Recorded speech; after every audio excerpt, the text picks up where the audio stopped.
good evening, everyone.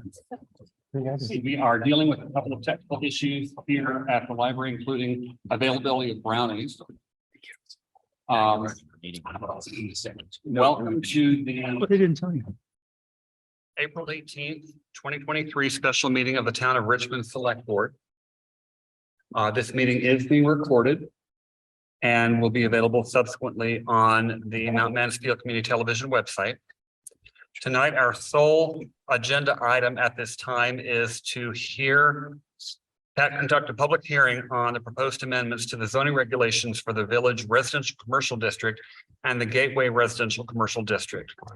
Before we jump into that, though, our first agenda item is welcome and public comment.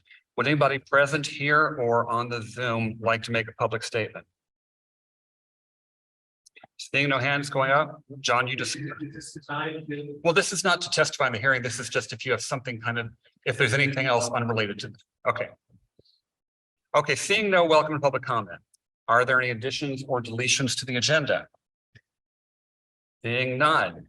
Okay, then we move on into our main agenda, the public hearing. Tonight we'll be hearing from our chairperson of the Planning Commission, proposed amendments for the zoning regulations for two zoning districts. This is not the entire town. This will be for the Village Residential Commercial District and the Gateway Residential Commercial District and any associated amendments. These documents have been available for some time on the town website. There's been a very lengthy draft process with lots of opportunities for input. So this would be to discuss and review what may be the final version of the documents. Once these have been presented and the town residents and voters have had a chance to ask questions and comments, it may be that the select board will feel comfortable going ahead and passing them, but that's not necessarily guaranteed. We could also vote to amend these further. We could take them back for further discussion. The main point of this tonight is not to rush them into an action, but to hear and answer questions relating to them. So with that in mind, I'd like to turn the floor over to our chairperson of the Planning Commission, Virginia Clark. Jay, point of order, you need to open the hearing first. Oh, that's right. We do need a motion to open the hearing. Thank you. It's in the memo. We have a draft. I apologize. I'm forgetting the procedural stuff. Could you read that? I have a mouthful of brownie. Okay, he'll do it. Chew your brownie. Oh, my goodness.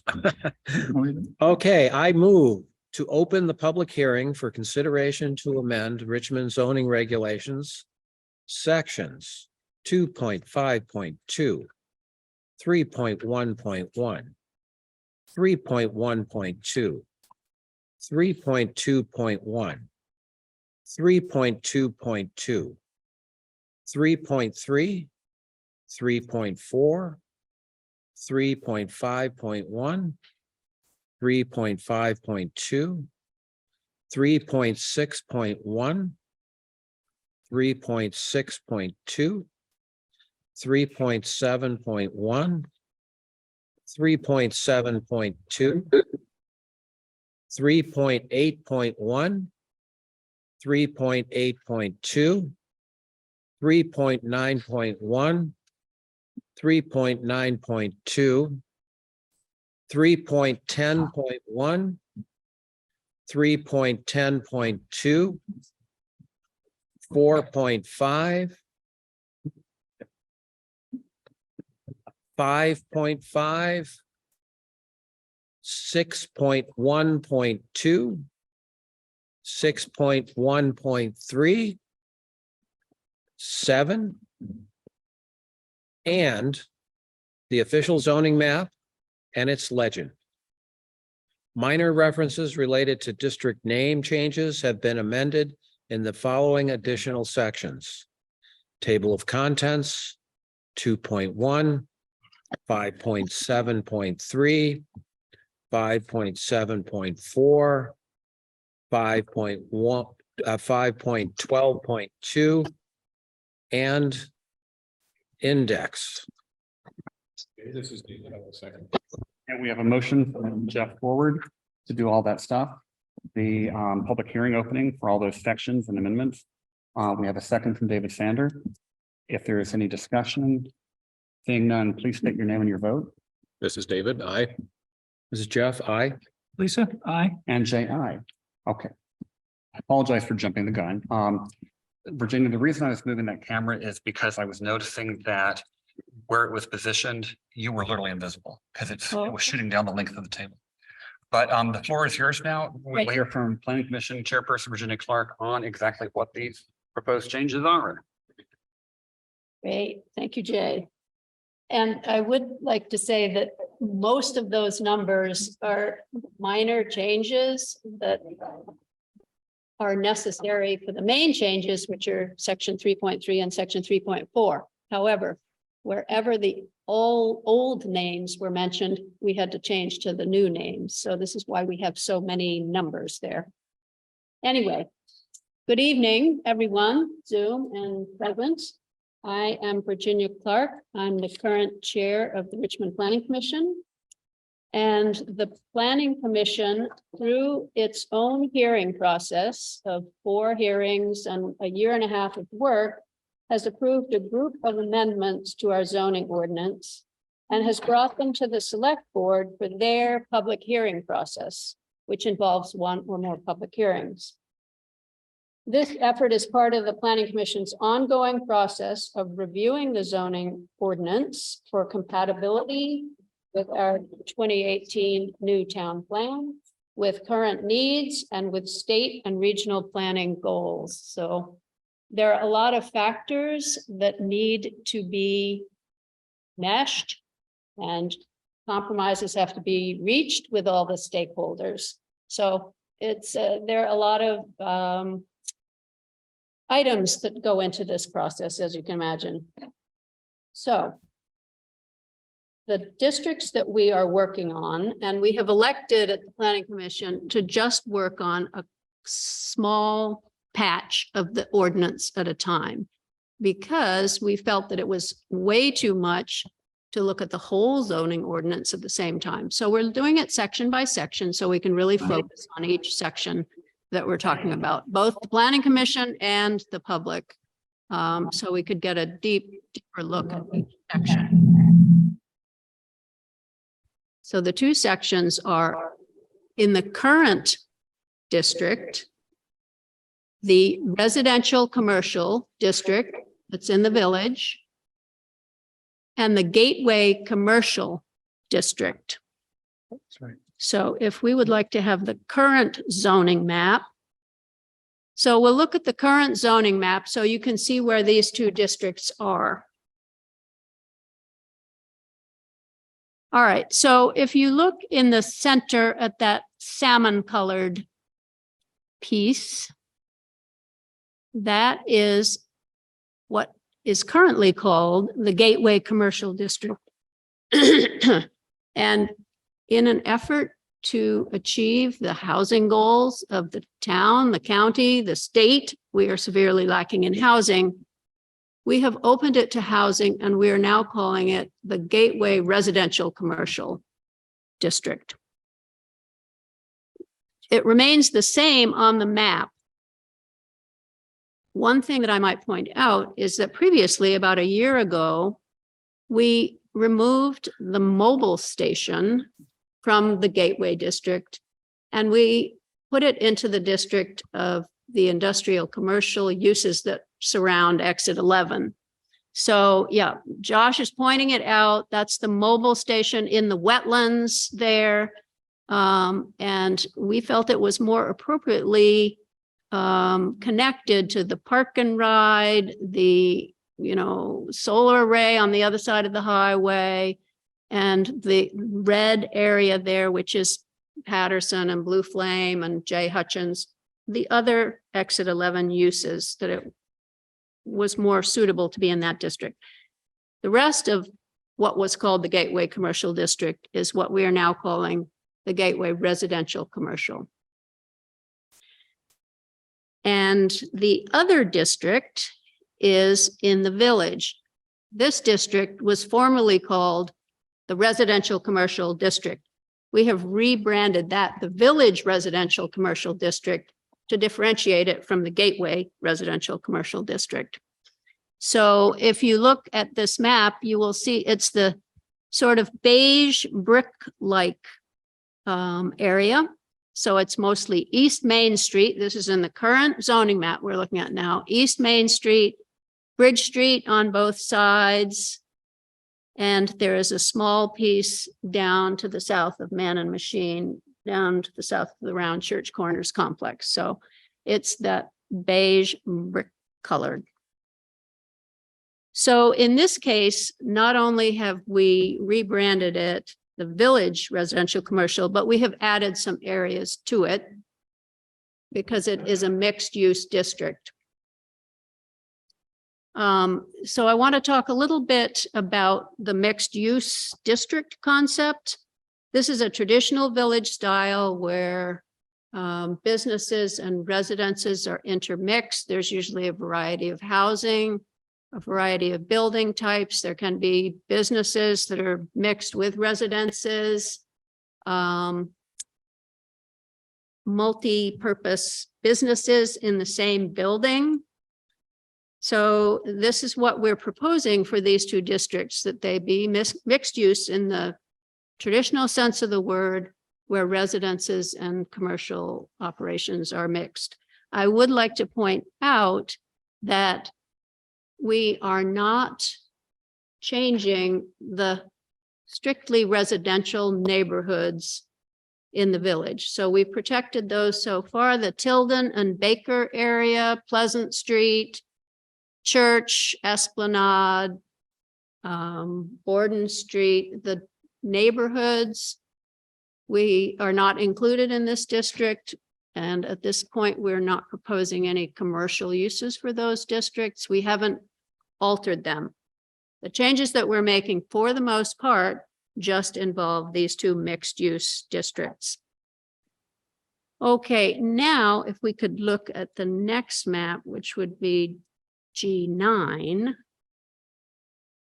I can point out the areas that we're proposing to add to the Village Residential Commercial District, which is the area in brown that you see. So it's the properties that immediately face onto the Jericho Road. It is the area which includes the doctors and the church and the Goodwin Baker building. That's that portion there. There are some lots along West Main Street up to the Farm Bureau building. Some of those are multifamily, some of those are businesses, so they're already more in that style. The houses on Depot Street, which are primarily multifamily housing also. We have added the houses along the south side of Railroad Street, so across the street from the supermarket. Those houses we have put into this residential commercial district. They also include both multifamily housing and businesses. And we have also added a small section next to the Round Church Corners complex. So the Man and Machine area is a commercial district. We have not altered that. We have just added to the existing residential commercial area the 5 lots that are directly across the Huntington Road from the Stone Corral Man and Machine lot. So that's what we're proposing to add to the Village Residential Commercial, because we feel that those are places where, since it's going to be residential and commercial, where commercial enterprises could thrive. They're on a main road. You need visibility. It's an unknown at the moment what commercial real estate is going to look like in the digital, the online age. But if there's somewhere where a business could survive, then it would be along the arterials, the main streets, or in areas where there's already businesses and housing coexisting. So the gateway, the main change that we have made, and I'm going to go through all the changes, but the main change is opening it up to residential. It was a strictly commercial district. We are in the midst of a housing crisis. We are being importuned from many sides. to add our share of housing. So one area that has been envisioned in the town plan for adding housing is this gateway area. The amount of development to a certain extent depends on whether the water and sewer lines are extended, which the Water and Sewer Commission, the Select Board have been working on for quite a long time to enable that. That was also envisioned in the town plan. It's not a very big area. Neither of these two areas have very much developable land. So the changes that are going to be made there are not going to be huge. They're going to be modest. If we can add a modest amount of housing, then that's our goal. We do need to keep two things besides housing in mind. One is that to have a viable, walkable village, you have to have businesses as well as housing. And we also have our climate change goals, trying to increase the walkability of our village. So are there any questions about the map, just about what I've shown on the map? I mean, we can talk about whether you like it in a bit, but just any questions about. And hopefully everybody knows, just to remind you how to get to all this information.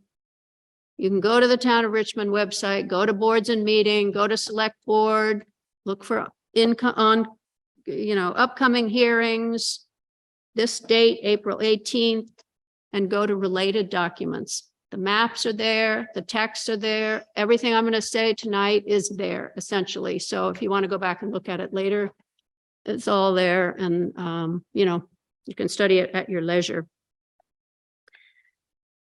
So our goal is basically to allow for some what is called gentle infill, which is a modest amount of housing. We know that we are also in the shadow of a piece of legislation that is likely to be passed this week called S-100, which is a major housing bill that may push us to allow even more than we're allowing now. If it's passed out of the Senate, it was voted out of the Senate 27-2. It's passed some committees in the House. It's not got much left.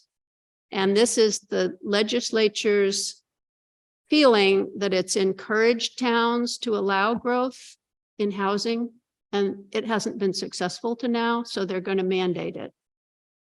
So no matter what we all feel about it and local control, if it becomes statute, then we will have to take it into consideration.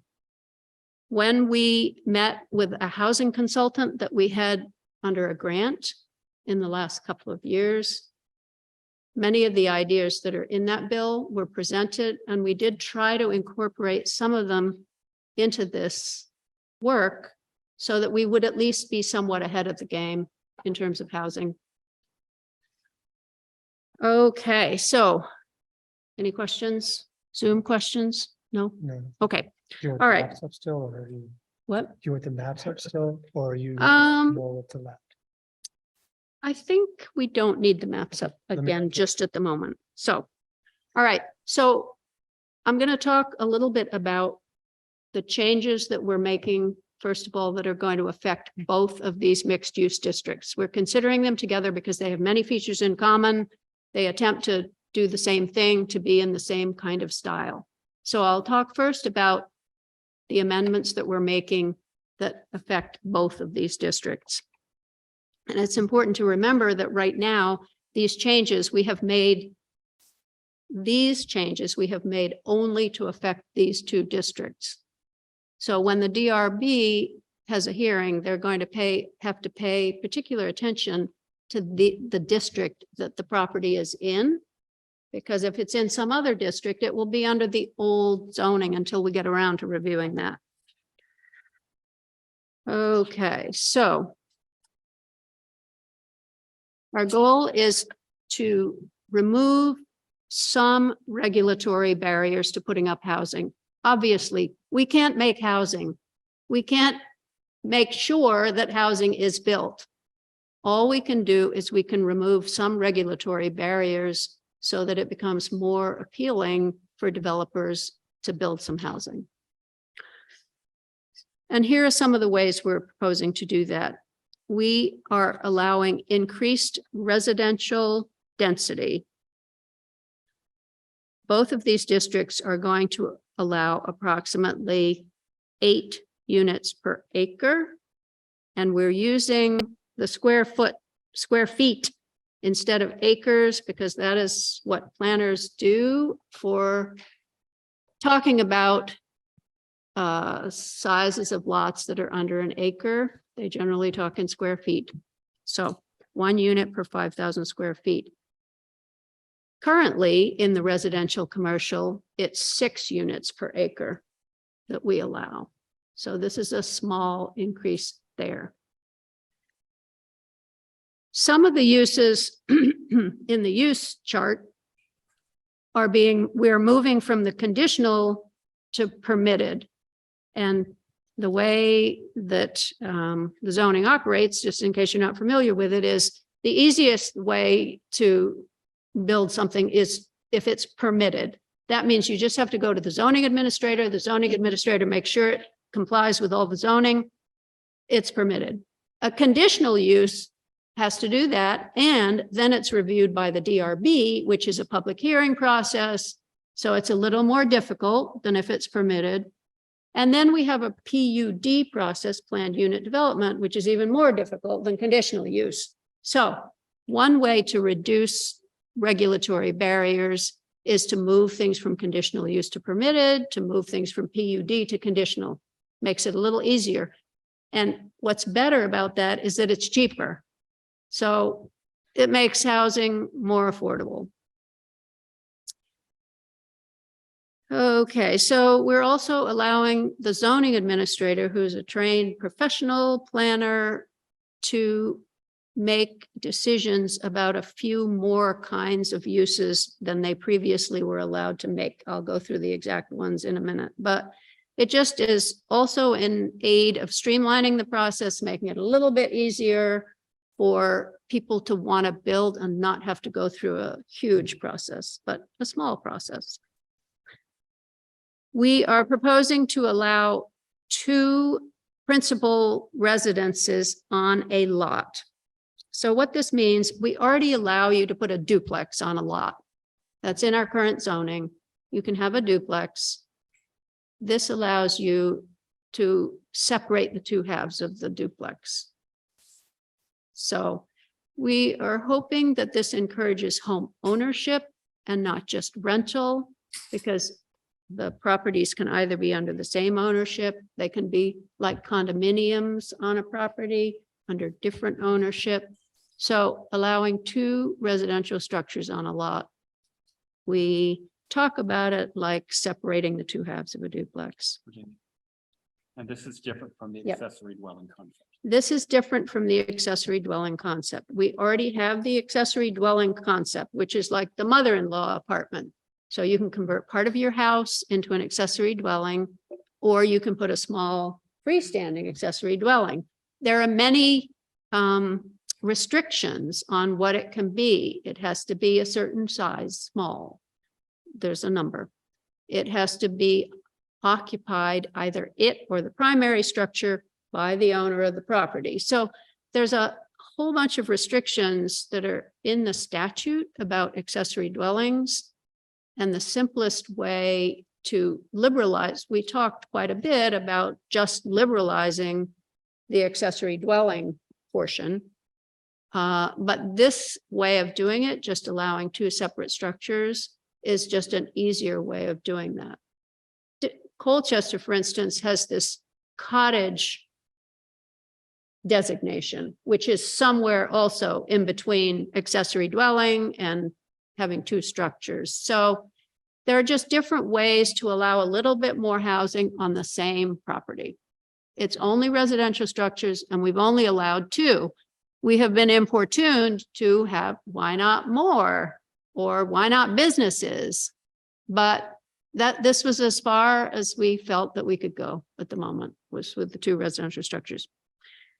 All right, we have allowed for buildings that have 3 and 4 dwelling units, so small multifamilies, as a permitted use. That is something that is going to be mandated if S100 passes.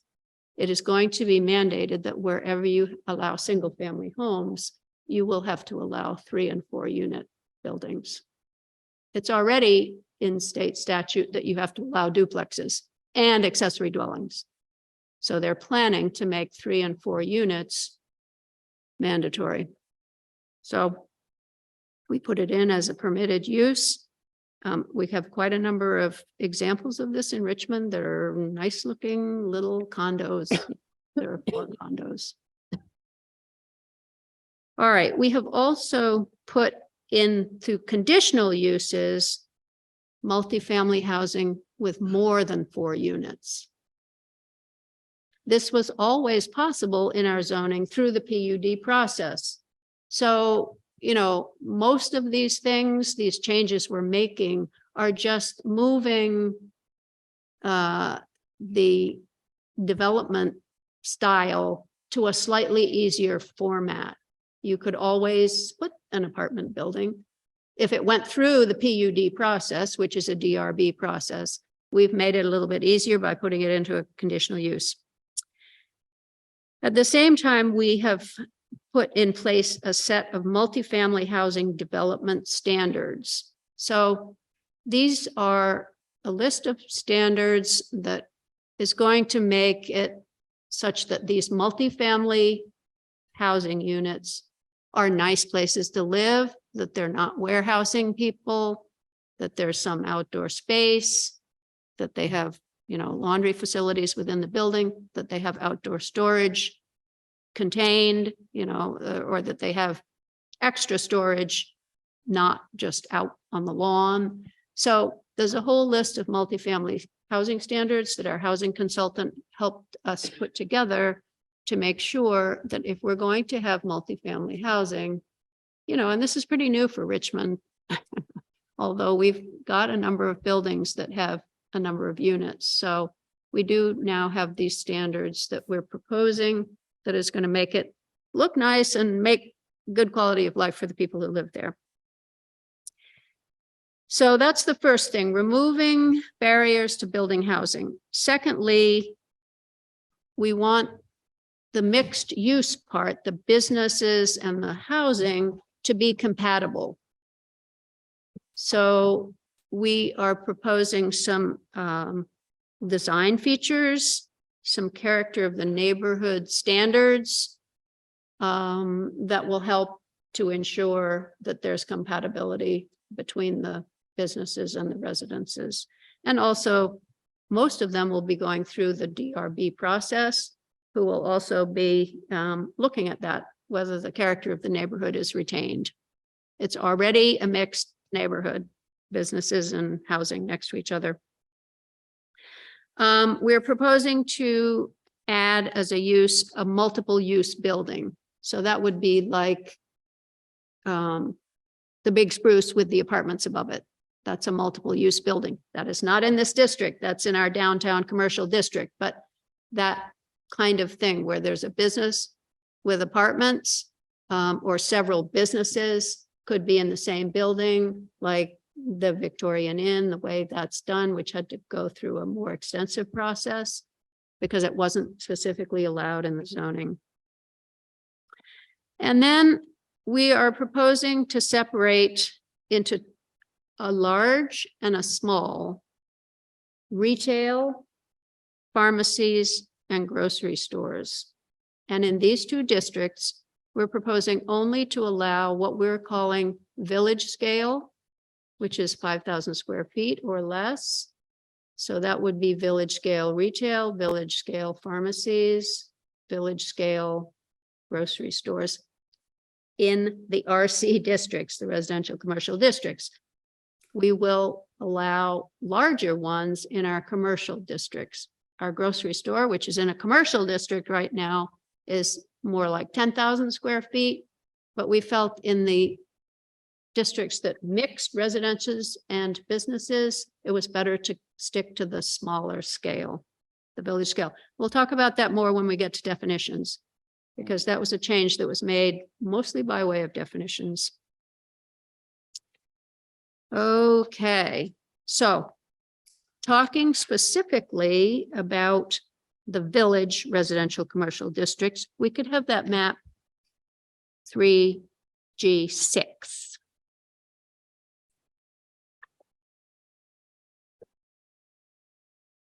Okay, so this district functions as a kind of a transitional zone between the core downtown, the Bridge Street upper block, and the neighborhoods. It's somewhere in between those two. It's allowing both the businesses and the multifamilies. It's ideal for the gentle infill concept, which allows for the addition of small amounts of additional housing. Many of these lots are not very big. There's not going to be a lot that you can do to them to change them. Some of them are big enough to have an additional duplex or an additional second principal residence. We aim to encourage walkability in the town with the increased density. It's not a huge increase in density, which was pointed out many times to us by our affordable housing people who wished us to go a lot further. We will have more village residents to use our wastewater treatment facility, which would reduce costs for everyone. We do have room in our schools. That is not a limiting factor for us right now. Richmond is in a slightly, is well positioned for some more density, just because we do have infrastructure that is not fully used. So we have added some uses to this district. Supported housing, which was not previously in our zoning, but we feel should be in there. It replaces retirement community with a better definition. Like I said, the multifamily dwelling with the 5 units, which you could do through a PUD. Now it's conditional use. We've added fitness facility, which is a new definition that we put in based on what exists out there in the world. A laundromat, healthcare services, those 3 small village scale retail, pharmacy, and grocery store. We've added those 3, which are new definitions. We have put catering in this district because we already have catering with the Richmond Community Kitchens. It seems like it was a suitable use. Food processing facility, we already have Harrington's in this district. That use is already in this district. So we're trying to, make things more, less non-conforming by including them in the district if they seem suitable. We are changing the traffic impact section. So I just put this map up there so you could kind of think about what's already here in these districts and think about other things that might go in there. Things that I haven't mentioned are already in there in the district, and they're in permitted uses or they're already in conditional uses. So I'm just telling you the ones that we're either changing the location of the use or adding new uses.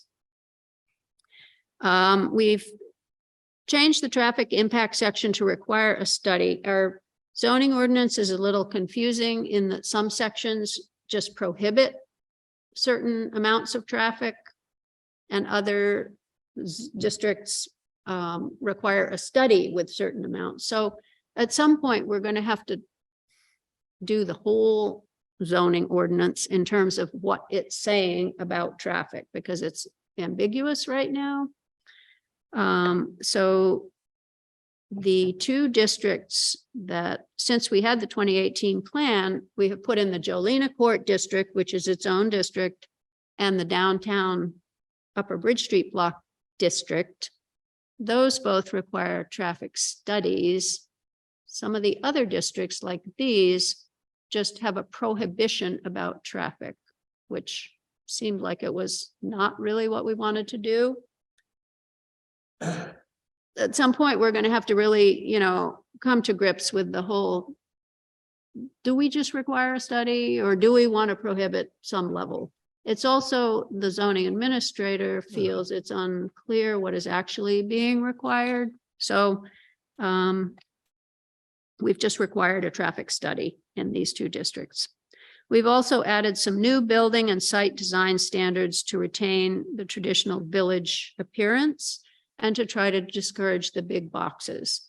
Part of the reason for dividing those three categories of stores into a village scale and a large scale is to try to put some guardrails around the big boxes whose aim is to, get rid of all the other businesses. All right, moving on to the Gateway residential commercial district. The main charge here, the main change is opening this district up to housing as well as businesses. And the other important feature is to retain the scenic entranceway to Richmond concept.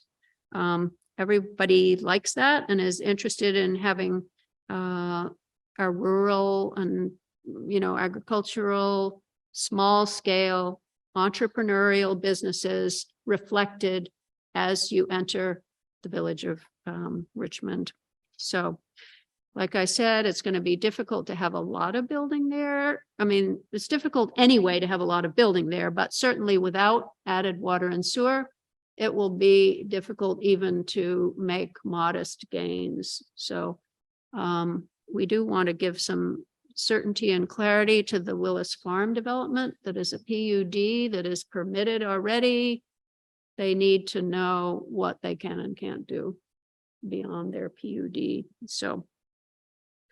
So a couple of changes we've made there, or all of the changes that just affect that.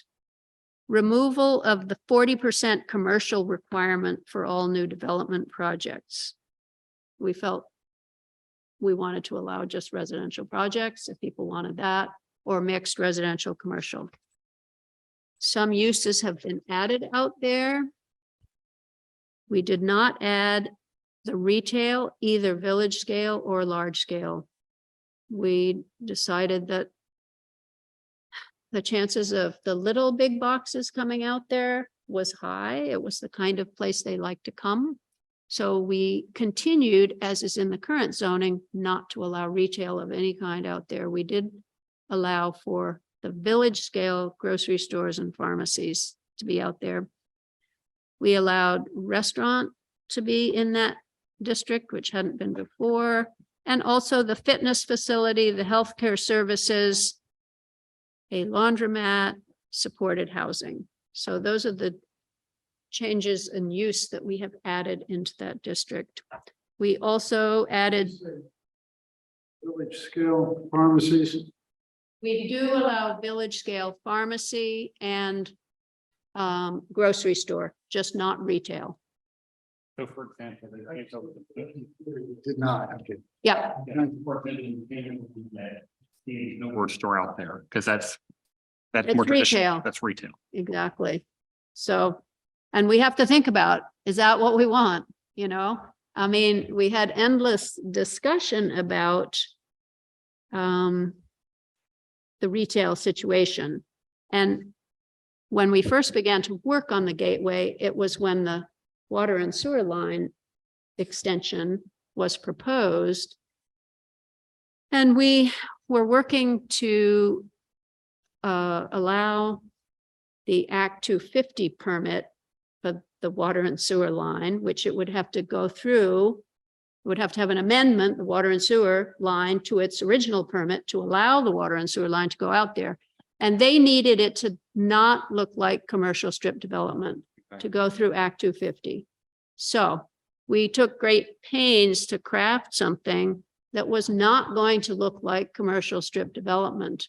And one of the things that makes it really look like commercial strip development, along with many curb cuts, which we have kept to the same number that exists there now. Parking in the front makes it look like strip development. We are not allowing that.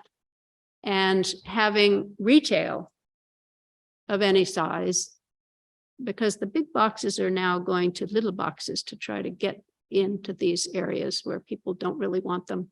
This is being fought all over the state of Vermont, by the way. So, yeah, but a grocery store or a, So signage, lighting, parking, visible. All three. yeah, and we do have a sign ordinance that will be under review. The parking, we have landscaping requirements. Large projects can be hidden. There's a lot of potential for that in the gateway. Something along the lines of Vermont Country Store. Yeah, You wouldn't know that that was a bus depot behind there. It looks like a village from Yeah. the street. okay, so we can discuss the pros and cons of whether we should have retail. I think maybe when we get to the definitions. And you can come up to the mic so that everyone can hear. Are you picking them up? Okay, great, super. Okay, for mine, even with my mask. Okay. Okay, so yeah, so we can talk more about that. I mean, that's definitely a point. Do we want to allow retail? Do we not want to allow retail out there? We are hoping that with the design standards that we put out there, with our scale standards, and with a couple of other restrictions that we'll talk about when we talk about the exact definitions of those things that we're proposing. We're hoping that we can limit, and we aren't allowed to say any names of certain chain stores or formula businesses. So anyway, we did remove the traffic impact section entirely from this district because this is under state jurisdiction on Route 2. They will determine the traffic impact and what they want to do about it. Okay, so those are a brief summary of the changes that affect the two districts. Back up a moment. Speaking of traffic, I was unclear what you meant by traffic impact study in the residential, commercial village area as opposed to traffic prohibition. Okay, so in each of the zoning districts currently, there's a traffic impact section. And the traffic impact section for these two districts we're talking about says that after a certain number of trip ends, there's a prohibition of that if you want to put up a project that is going to exceed that number of trip ends, you just can't do it. In the Jolena Court district, when we were working on that, we were advised that what you really wanted to do was to have a traffic study that was going to show what the impact of the traffic was going to be. And the DRB could look at that information and decide, A, if that was too much traffic, if certain mitigations could be put in place, you know, a traffic light, stop signs, whatever mitigations you wanted to put in place. That it was better to have the traffic study. And there's a whole book of which the engineers refer to about the trip generation manual, so that the DRB could look at that information and make a decision about the traffic. So that's the way that they're written now, is it's just prohibited after a certain number of trips ends. It's difficult to actually determine sometimes what the number of trip ends is, you know, during the PM peak hour. There's a whole paragraph about it if you look in the current zoning regulations. So we elected to say that what you needed was a study. So. Well, so yes, in general. It's basically a vehicle is not going through, it's starting or ending. Yeah, so for a residence, a trip end, you know, would be when the vehicle comes back. to the residents. That would be a trip end. So during the PM peak hour, you would expect there to be a lot of residences with generating trip ends. For a business, a trip end would be going to the business, and that might be not during the PM peak hour, for instance. That might be at a different time of day. So we could probably spend a whole meeting talking about traffic impact and what those numbers actually mean. What my curiosity was, I'm familiar with trip ends. Yeah, okay, yeah. We, Mentioning prohibition yeah, so in the, blanketly in some areas. yeah, in the zoning currently, mostly it's just a prohibition of if you It's a limit. It's not total prohibition. It's a limit is what's there. It's a, well, if you want to put in a project that is going to generate more than that number of trip ends in the PM peak hour, more than the estimated number according to this manual, then you can't do it according to our current zoning, Thank you. essentially. I Yes. thought perhaps you were talking about a true prohibition, meaning if you do this type of project, you can't drive to that property. Prohibition. No, it's prohibiting the building of a project that is going to make that many trip ends, basically. So how much that has been applied and used by the DRB is something that we weren't necessarily sure about.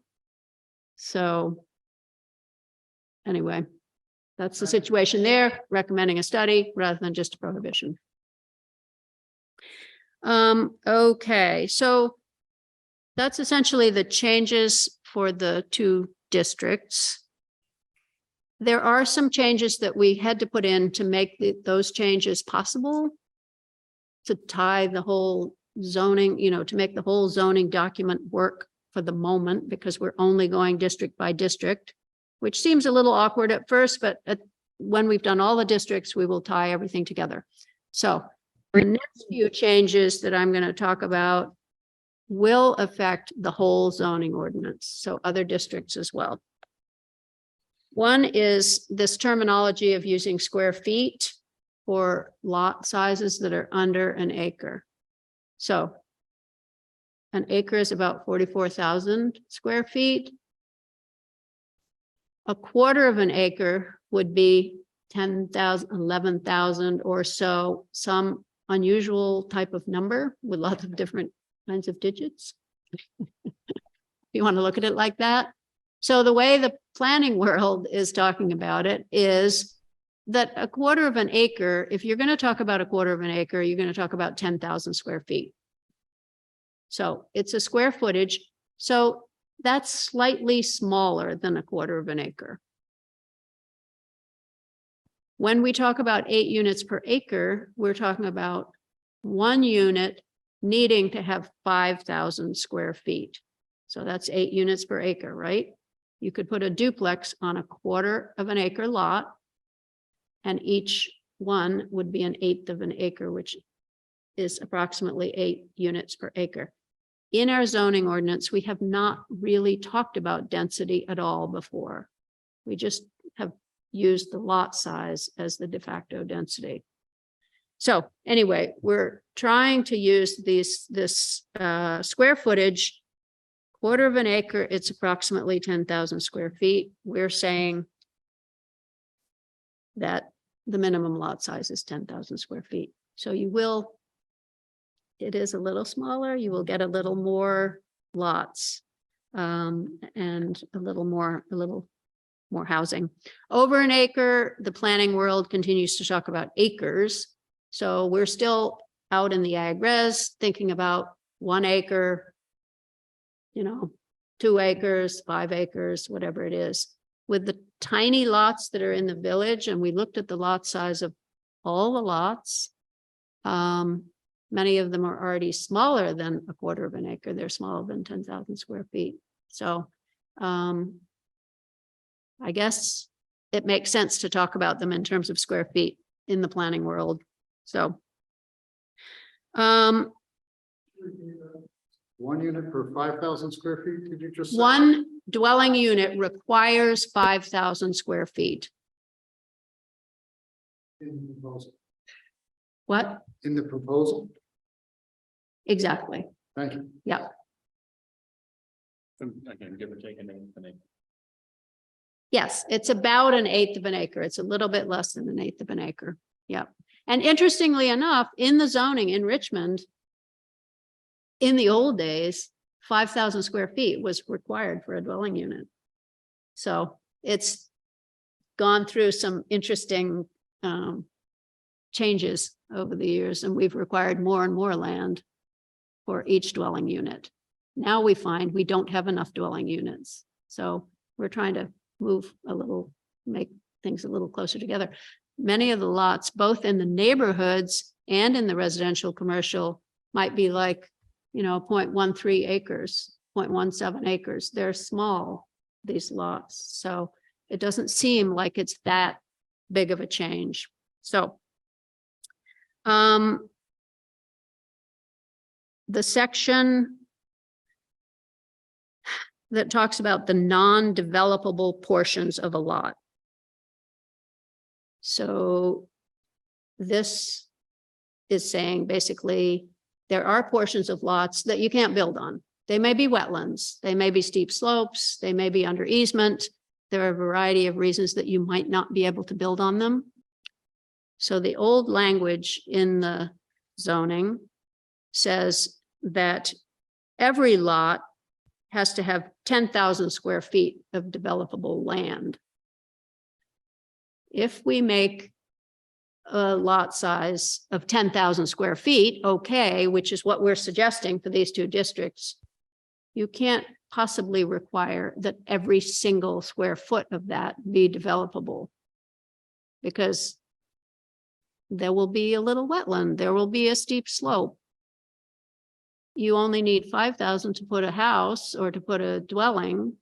So on a quarter of an acre or 10,000 square foot parcel that has a dwelling on it, if half of it is a steep slope, you're obviously not going to be able to put another dwelling unit because you won't be able to develop there.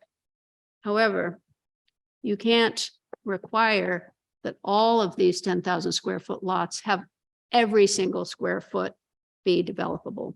So that would defeat the purpose of opening up any land for future development. We are not suggesting that you develop on non-developable land. The other thing that the change that we are proposing makes is in the downtown district, we already have a conflict, because in the downtown district, you have lots that are smaller than 10,000 square feet. They can't possibly have 10,000 square feet of developable land. So it was a conflict that was never resolved when the downtown district was made. So that's like a housekeeping thing. All right. Multiple uses and principal structures on a lot. This is what allows for the two principal residential structures. It allows for multi-use buildings, multiple use buildings. We've talked about that a little bit. And it's only for these two districts so far that we're allowing this. As we talk about other districts, we will see, do we want to have that in other districts? When we talk about the ag res district or the high density residential district, do we want to have these in there? Well, we can decide at the time. We're trying to only, get input about mostly from the people who live in the districts that we're talking about. We did change the parking table, which desperately needed upgrading. Mostly, there were a couple of reasons for putting the parking table in with this packet of amendments. One is it had a lot of uses in it that we didn't really have anymore, that were old scale uses. And it didn't have in it the uses that we are currently have or are proposing to have. We also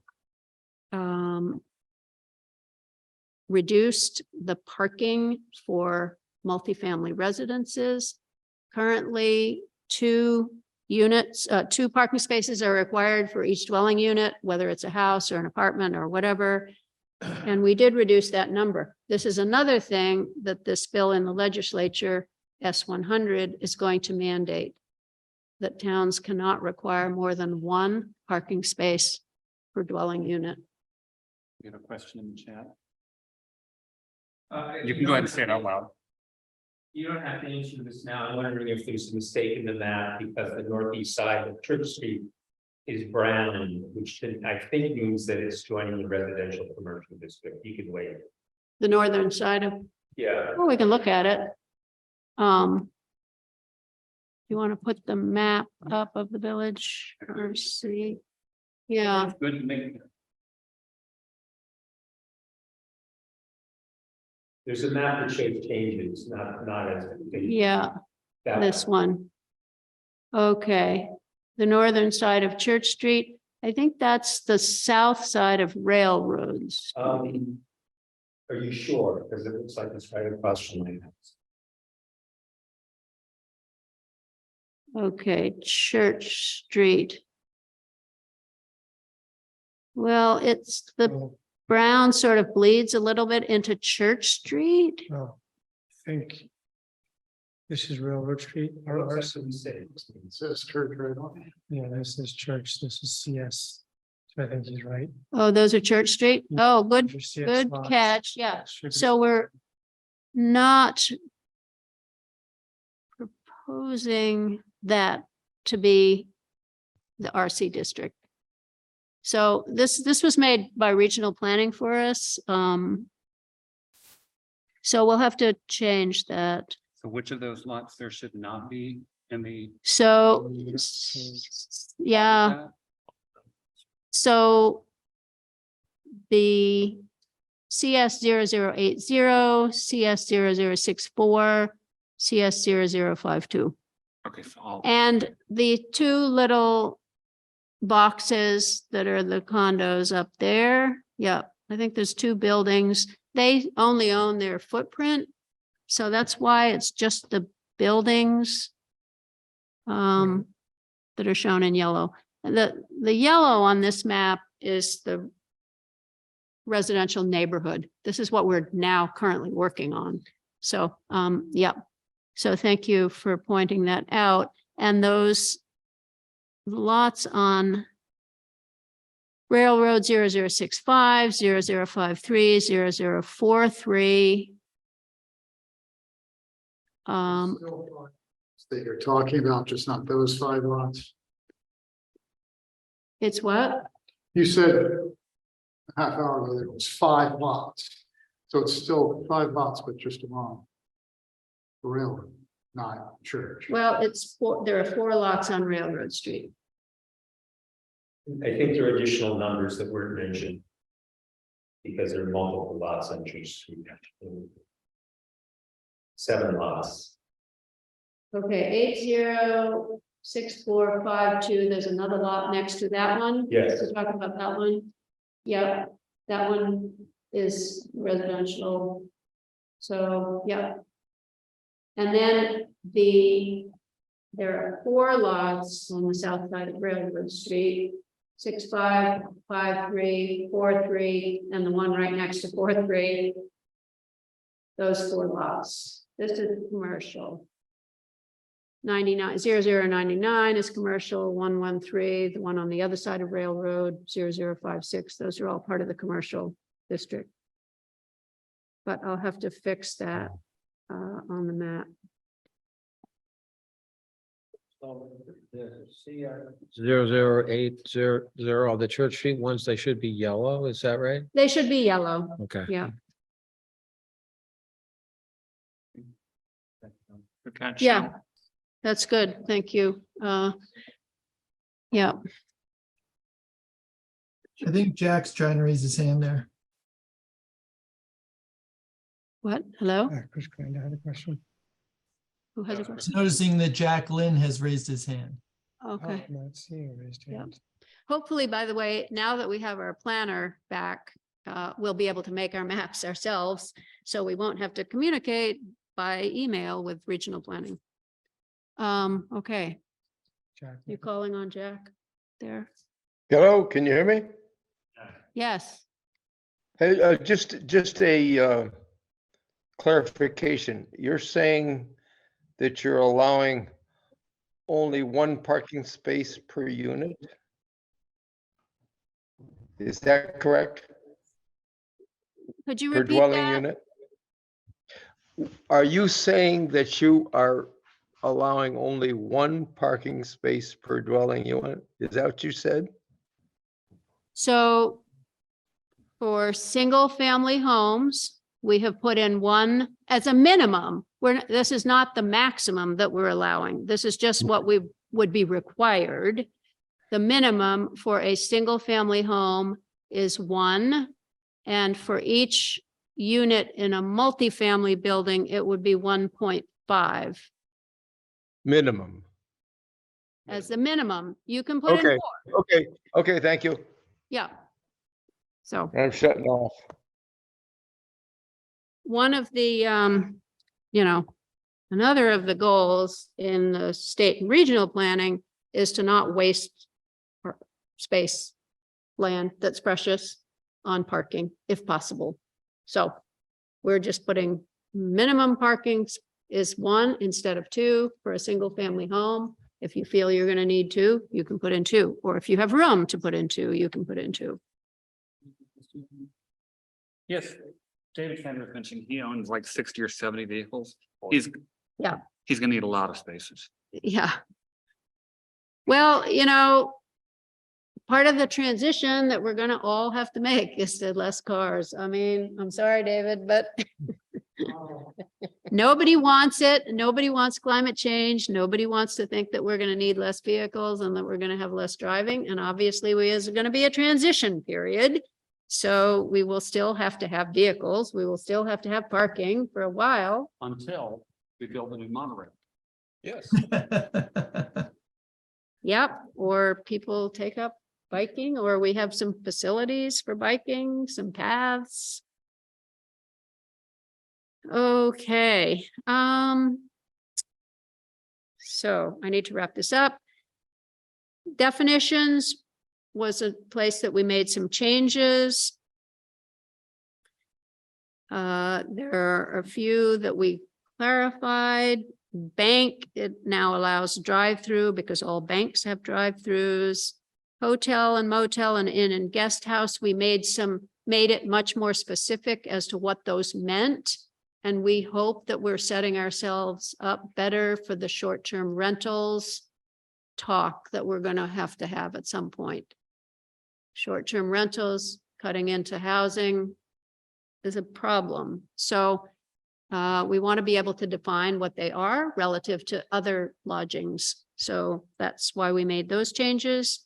Light manufacturing, it clarifies that this is an indoor use and that any kind of accessory outdoor activities have to be screened from view.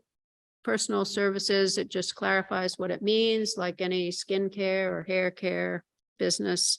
We didn't think those would be that controversial. Some definitions we have added that require more discussion. I am sure there will be more discussion about them. The character of the area, we have become much more specific about describing, and we're describing it as the character of the district. And then we're putting in place what the standards are for the district, what the features are, what it's going to look like. This is to help guide the DRB to keep the rural village character that we like. I mentioned that we added the two sizes of retail, grocery, and pharmacy, village scale, 5,000 square feet or less, large, anything beyond that. And we also attempted to reduce the likelihood that we were going to end up with a food desert. So this is one thing that the big boxes do. They come in, they have food, but it is, food that's all prepackaged, not nutritional. So we made a requirement that if you were going to sell food of any kind, 2% of your floor area was food, you were going to have to make 25% of your floor area perishable. Fresh, frozen meals, vegetables, fruit of any kind, anything that is going to be frozen or perishable. So our grocery store, we spent time working with them. They have considerably more than 25% of their floor area is in perishable food. It's a very difficult endeavor to put guardrails around the big boxes.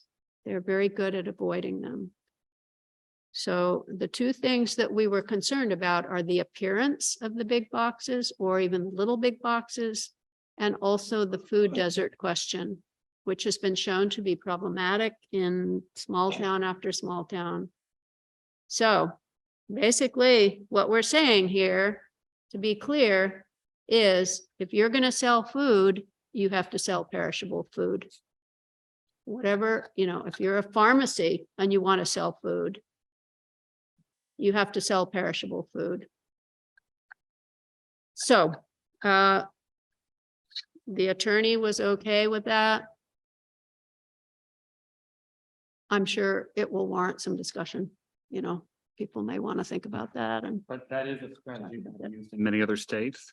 In a few cases, the stores we're all talking about have actually said, okay, and put in fresh food. Not a lot, but they've done it.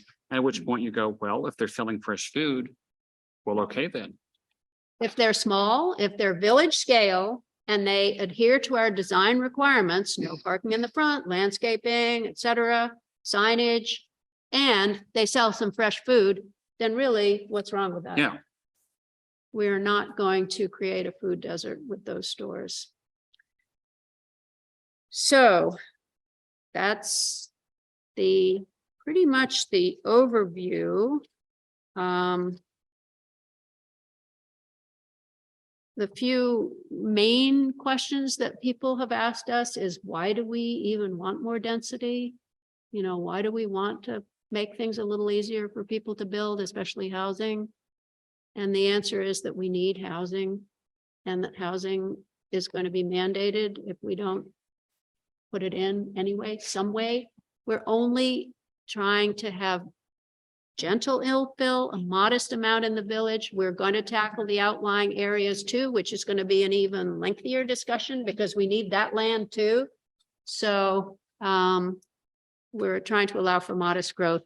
But if we don't have additional housing, if we don't have people who can afford to live here because housing is so expensive, then this is not a good place for a village to be, to have nowhere for people to move into, teachers to live, veterinary technicians to live. They all have to live far away. Police officers, if they have to live in Bethel or something, then, that's not good.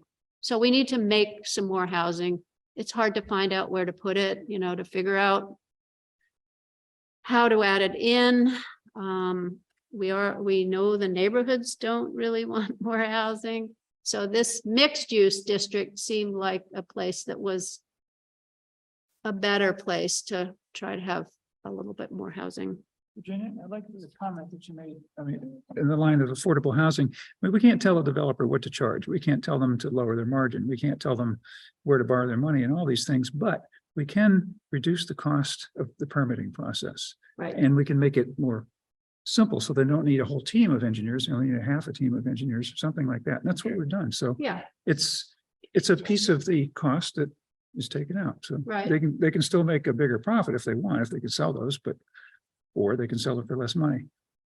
right.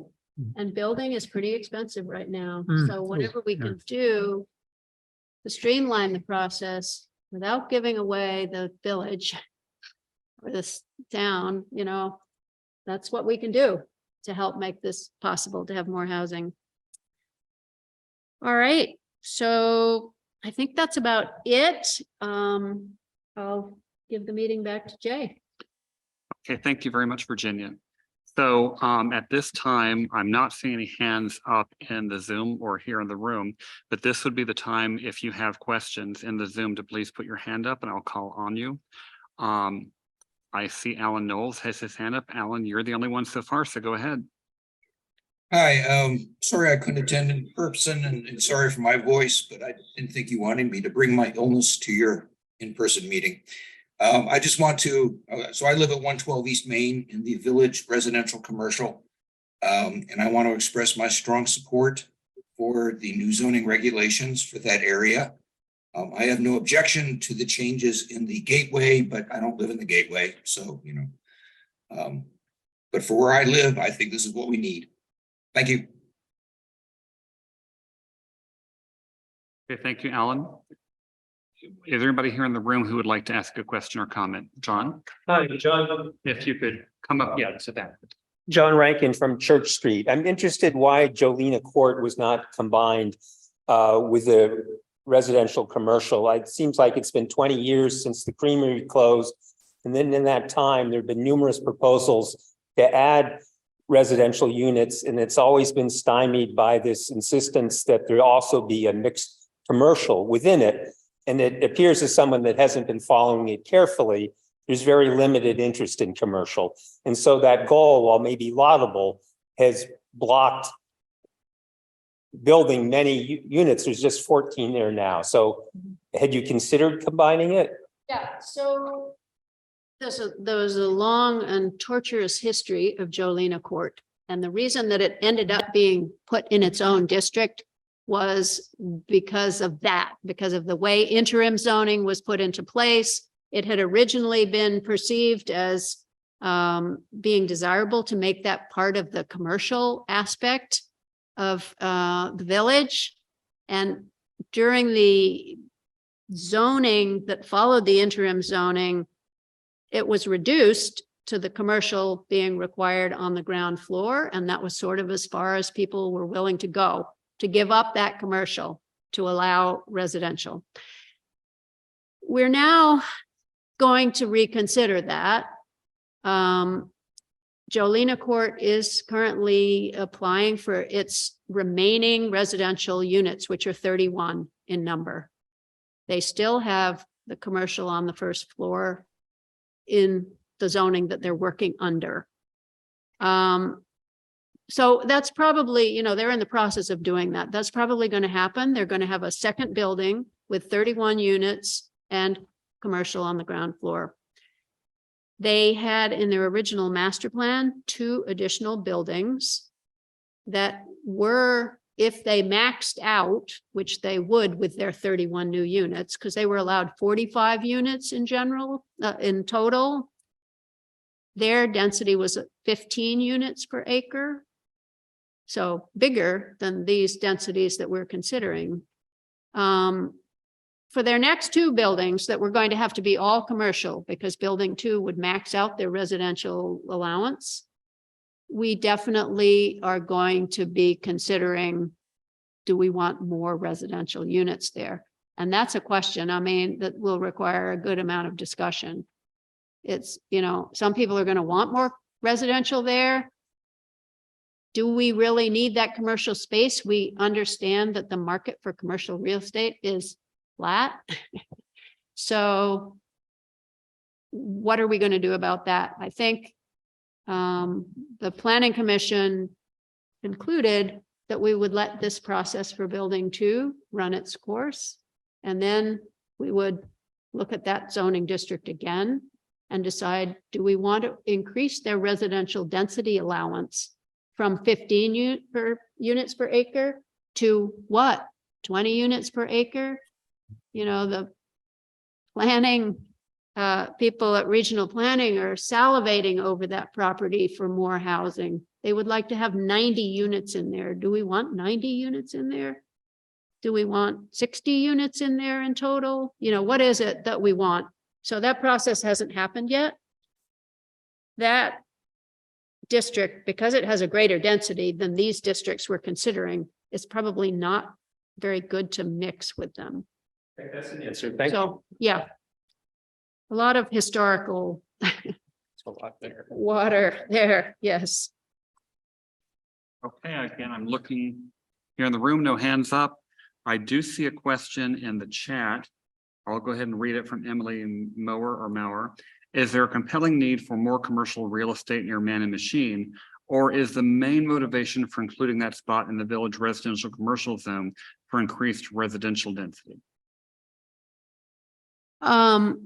So I think I understand the question. The question is, It could- are we making Man and Machine part of that district to open up commercial, or is the hope really for more residential? Well, so it's across the street from Man and Machine. Man and Machine, you understand, in Stone Corral remains a commercial district. They do not want any housing in that commercial district. In that little island where those 4 buildings or few buildings are. So the area across the street from them could either be developed, and we're not saying it's one or the other, but we're allowing for it to have either multifamily housing or single family housing or 2 residences on a lot, all those things that we talked about. Or they could have businesses like the business that's already there, which is Jim O'Brien's auto repair shop. So, you know, there is a business there already. And those properties might have additional housing, or they might have a business. It seemed suitable to allow either because it is kind of a little commercial node. What we have currently in the RC district is we have the condo on the corner of Far Road, which with 4 units that everybody thinks is a very attractive little building. We have a 9-unit condo. Do you want to go down? Can you go down to the Man? Oh, you're at the Man and Machine area.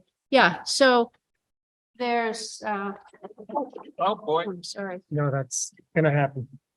Sorry, I should have got you to find out. So there's this map doesn't seem quite right, but there's 4 units that's here. There's 4 units condo. Then this should be like 9, 8, maybe it's only 8 units. That's condos. It's set way back up. You can't see it really from Far Road as you drive along Far Road. This lot has Sterling House, which is assisted living facility. And then this lot is a daycare. I don't know exactly whether that lot is part of the daycare, this lot here. But so this is already got multifamily housing and businesses, the daycare center. So these lots would just be allowed to go like any of these. Maybe, you know, maybe there would be a business on some of these bigger lots, or maybe there would be multifamily, or maybe another 4-unit building or something like that. Okay, thank you. I have a question from Matt or Blair. I'm not sure which. Hi, it's Blair.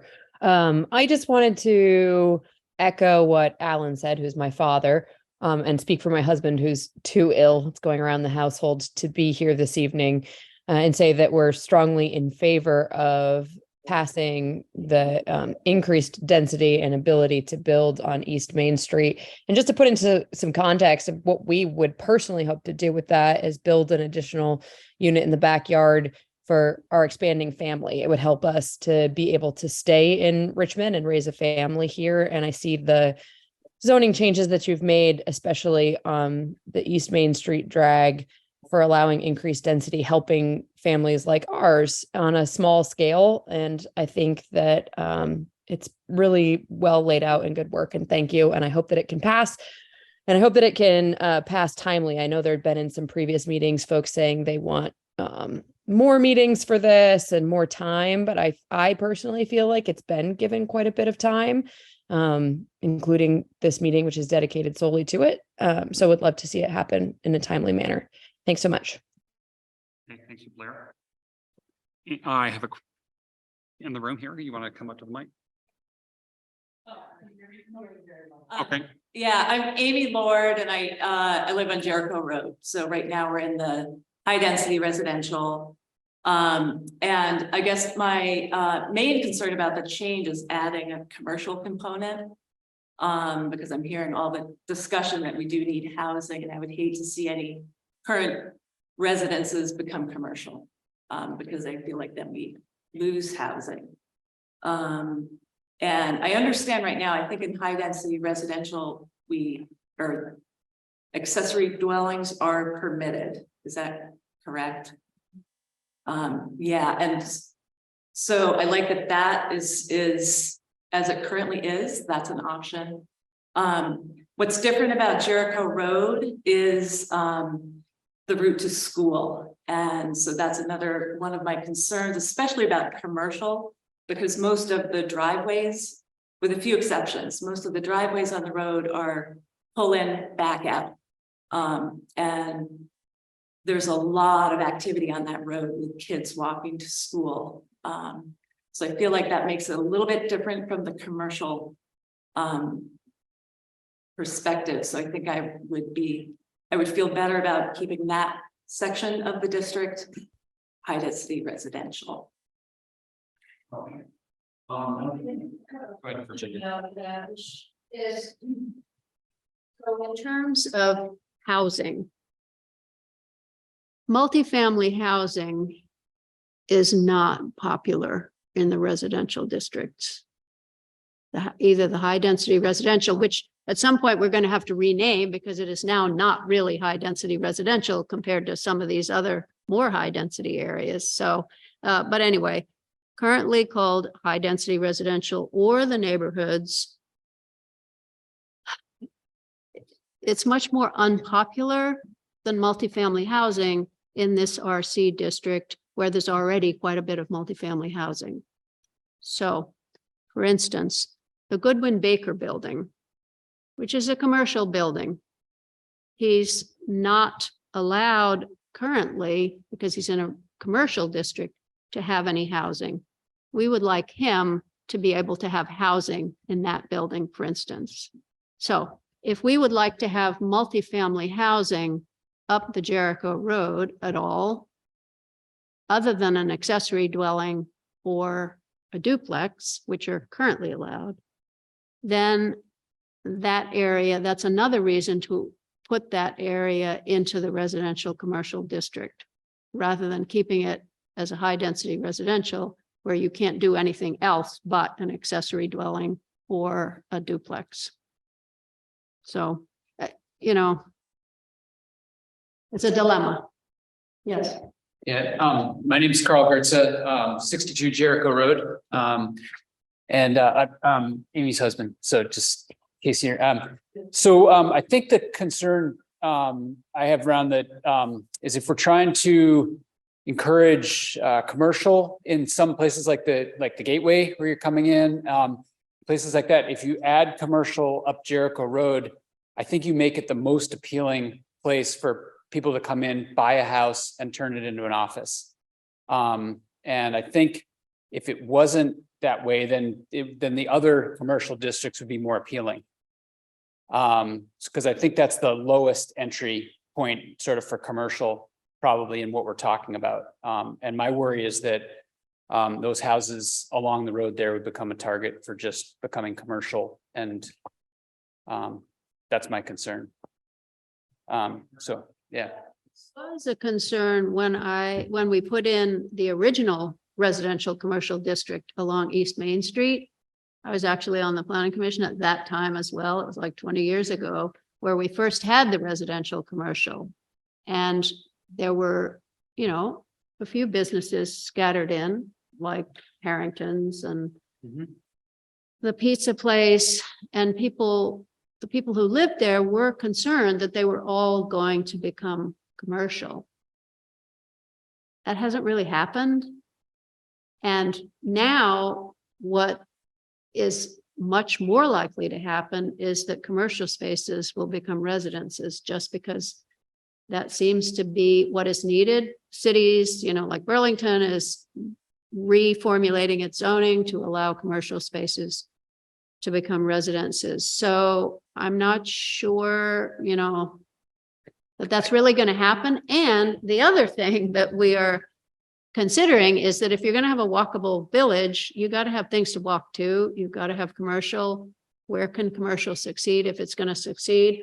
And this is in the future, you know, I mean, this is not going to happen tomorrow, that houses are going to become businesses. It's just people aren't wanting business spaces. So anyway, that's all I can say about that.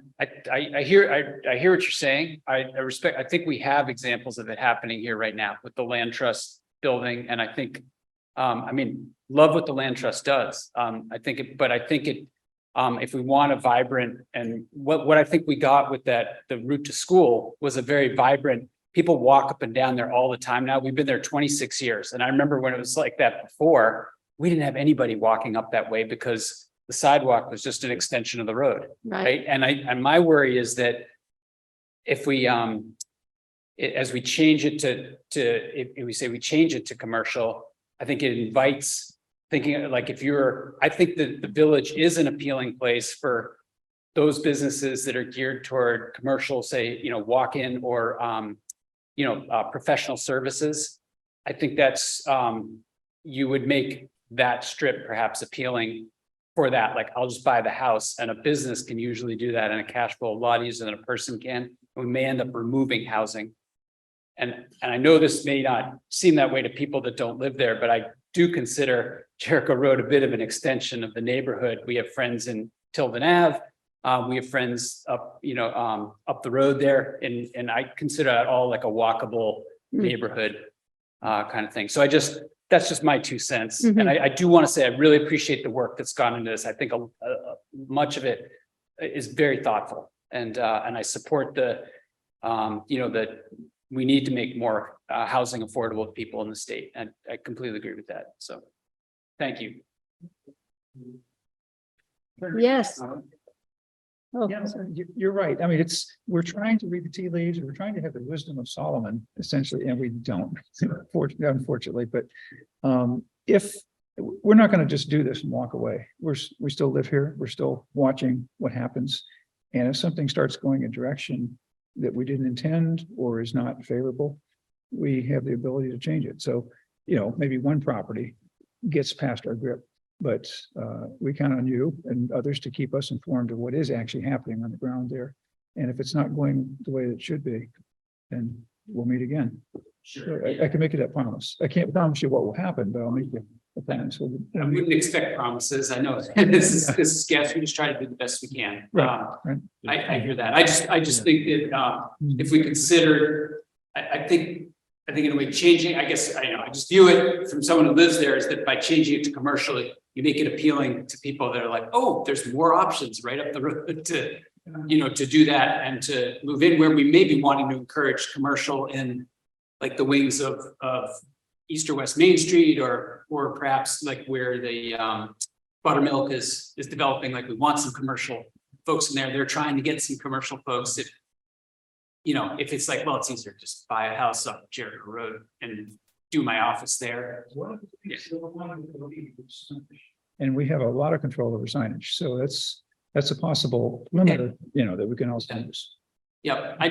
I just love how the street there has become such an appealing thing for people to walk up and down, and you see people, and where is it, just there are a lot of cars there. I mean, people are generally trying to be pretty careful, but it's just worried it may make it. It's all very compatible. Yeah. But thank you. Well, thank you. Jeff. Yeah.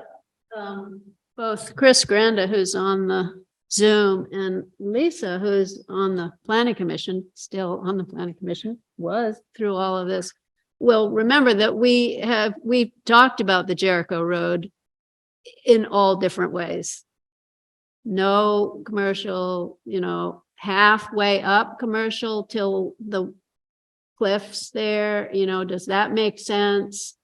All the way up to the doctor's office up there, does that, make sense? So there were a lot of iterations of it. Sure. I feel like I may be hogging some time. I'll just, one last thing I'd like right now, like, it's not, I know like when Dr. Parker put the office in, I think there was a chance to like, okay, we knew something was happening. Like, hey, that sounds like it's well thought out. Right, I mean, at least there's that provision right now where it's sort of conditional, I think is the right term. Whereas I think in the future, it would be just like, okay, no, that's approved for that, and the first we know about it is when it's actually happening. Yeah. So. A clarifying question for you, Carl. So are you suggesting that what we should do is change that zone from the village commercial residential to just village residential? I think that- high density residential is what it is right now. I don't know what the right, I mean, meaning I think we're adding commercial to it, Okay. right? But Right, the it's the proposed, what's being proposed is including that. So if we were to take that out of the proposal, that would that constitute a significant change? I think it probably would, wouldn't it? And the problem that I see with that is then there's no chance for multifamily housing there. And because that's considered commercial? Or why? If Why we could you take not it go- out of the RC district. Because so far in the residential districts like Baker Tilden, the back part of Burnett Court and Browns Court. Those are districts that we're considering Right. at this point in time. And we have not added multifamily housing into those districts. When you say multifamily, you mean like more than A 5 units, duplex. but more than a duplex. More So- than a duplex. Now, if S-100 passes the legislature, there may be a mandate that we at least allow 3 and 4 units. Mhm. We had a lot of outreach with the neighbors from the neighborhoods, what we're now calling the neighborhoods. They were in high density residential like you, in your area. Strong resistance to multifamily housing. I wouldn't, yeah, I wouldn't put So- myself in the category of opposed to multifamily housing, but. Okay. Right, so that's kind of what comes with this district, the commercial and the multifamily housing is what we've got in front of us. We don't know what will happen Yep, with the other districts, so. okay. Christy Witters asks, does the proposed parking table apply to all districts if it is passed now? I would caution against reducing parking minimums prior to the legislature requiring it. Many duplexes in town have 3 cars per unit equals 6 cars per duplex. Mhm. Yep, well, yes, it will apply to the whole town, the parking table. That's it. That's what she said. Oh, okay. And Christie has also said, what is the reason for having 2 primary residences on 1 lot? Why not subdivide if we're encouraging separate owners? The point of that is to make more options for people who didn't want to subdivide the lot, who wanted to retain ownership of the lot. And instead of putting, say, an accessory dwelling unit, to just put another dwelling unit that didn't have to abide by the restrictions of accessory dwellings. So, for instance, it would be like wanting to make your single family home into a duplex where you retained ownership of the land, but you had 2 houses, maybe one of which you rent and one of which you live in, or you could sell just the house on its footprint. It simply provides more options for putting a second dwelling unit. Okay. Penny, sorry to keep you waiting. You can go next. Hi. Can you hear me okay? Yes. Okay.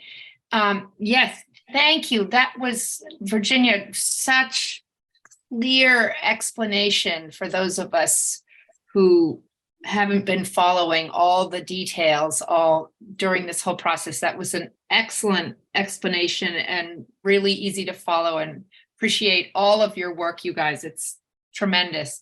I did want to just give a little plug for my concern for the same area that Carl and Amy had mentioned, mostly because of our desire for our community to be really pedestrian friendly, and that the school is there and it's because of the waterfall and the geography, the land of the street there, it would make it really difficult, I think, to have this ingress and egress of vehicles. And that would feel to me that it would make it unsafe. And I'm not totally clear on your explanation, Virginia, as to why there couldn't be multifamily housing and have it still be considered residential. So the answer to that question is, I guess, to be determined whether we are going to have multifamily housing in the residential neighborhoods. So, Does it have to be all the neighborhoods? well, it doesn't. I mean, we can make many more little districts. You know, we could have the Jericho Road, let's say, just be its own little district. It's not too desirable to make every single street like into a different district, you know what I mean? With different requirements. So. But Jericho Road is not just a little single street. That's one of the major ingress, the north road that comes into and out of our village. It's one of the major roads. There's 4 major roads, and then there's side streets. And I think I see Jericho Road as being kind of its own district because of the school and what already exists in that area and the geography of the land there. There's no reason that it would be impossible Yeah, to make it into a district that had some features of one district and some features of, you know, there's nothing that totally prevents it. And there's nothing that prevents us, except for the popular opposition, of putting it back into the neighborhoods and allowing multifamily housing in the neighborhoods. That is not prevented either, however, it is unpopular. So. yeah. So-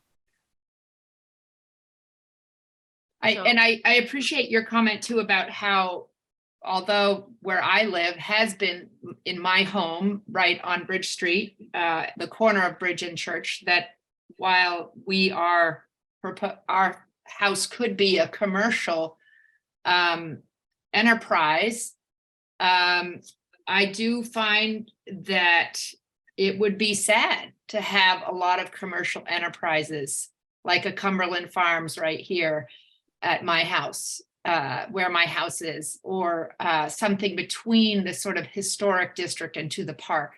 I know that it has, you don't see that trend happening, but I think I like the idea of having some small businesses on the first floor, like a photography business. If I had something like that, I have that option to do that here. But having it be something much, much bigger, I think you're going to lose downtown residential, the appeal to live in the community. And while we need a few more amenities, I agree. I think there has to be a careful review process, really careful review process when things are proposed, because as you know, it can be, a lot could be allowed, you know? So anyways, thank you all so much. Yes. Well, I think a careful review process is good, because when you think about what businesses could be there, you know, there are things we might want, and then there are things that we wouldn't want. So definitely the review process is important. I think it does give people more options about using their dwellings. The other thing that we have been thinking about is whether people are going to work from home more now, whether people would like to have like a home office within a home. That's kind of a residential commercial mix that we wanted to provide the flexibility for. But yeah, I mean, it's a dilemma, I think, a little bit of a dilemma. Okay, Jeff. I think, part of the thing that would address Penny's concern is if she were to do like a photography studio, that could probably fit under a cottage industry that probably would work in most homes. But my question is mostly for you, Amy and Carl. So, I understand you expressed it well, the concern about what commercial could do to that neighborhood. How do you feel about multifamily in that neighborhood? If you consider Jericho Road multifamily, I know in Carl's in my business, multifamily can be considered commercial, but it's really, it's more housing than, in this instance, more housing. Right, I mean, right now it is a nice mix, and that's when we moved there 27 years ago, our neighbor's house had like 4 units. And that's Right. it's changed over time, and as I think of, and right across, there's like a 5 or 6 unit building. And then there's some duplexes, some rentals, some owner, it's kind of a real mix on that street. And yes, I mean, I'm sympathetic to the need for more housing. and I think we need more of that in town. I think we're not really speaking against that as much as worrying that adding the commercial component could actually take away from that. And I wonder if I never really considered, I remember how difficult it is to pull out of your driveway. Well, At certain times, when you think of the street, and I hate to sound like a NIMBY, but there's a whole lot going on. Yeah. In the front yard, that we see every day with like kids and cars and certain times of day, it's pretty dicey. And when you, just walking up the street, I recommend you do it and, and look at where cars are going. Most of the driveways are little pull in and back out. And if somebody has guests in town, you've got more cars that are kind of on the sidewalk and so that's more just kind of the flow of people on that I would hope some street. of that could be addressed through the development review board process for, anything that was proposed really anywhere, figuring out how the cars are getting in and out. You wouldn't probably allow that now, knowing what you know now, because, when your house was built, there were horses, going up and down the street. It's different now. Allow the Cumberland Farms to be put in now. Right. If we, I mean.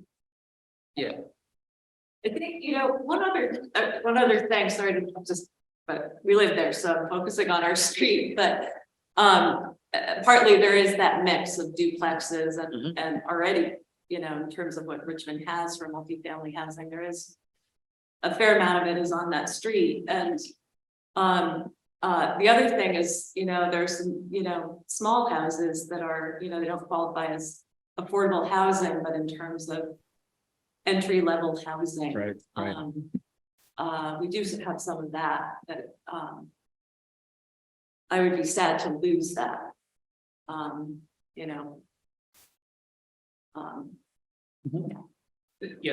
Things change, we realize that, but I think also just like, I think I'm aware very much of the housing crisis that we have in the state, and I think the residential housing is really important. And the only thing the dynamic I was just trying to stress is the worry that we might lose some residential housing and I guess I'm distinguishing between like, businesses that are run like, oh, I'll buy the house and I'll run the business out of the house. And so and then no one's actually living there. Yep. Real quick procedural thing for here in the room. This is going to sound strange, but I bought brownies and I was expecting a room full of people and they're still sitting there.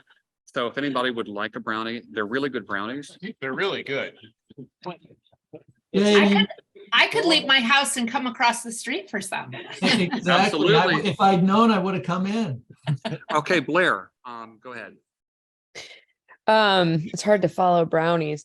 I just wanted to state that I was also thinking of Dr. Parker's office, the pediatrician's office on Jericho Road. We take our child there, and I do think it adds huge value to the town to have that. And I know they had a lot of pushback when they wanted to go in. And I don't live on Jericho Road, so I don't have as much of a horse in this game. But my experience, I also own an office building that is in a residential building. It's on Route 2 in Williston. And there's a little bit of pushback, and we converted that building from residential to commercial. But the only reason we were able to do that is that nobody wanted the house. It was a slightly different housing market at that time. It was 3 years ago, but it had so many bedrooms. It was just this massive farmhouse that had so many bedrooms that it was not practical for a modern family, and it needed a lot of work.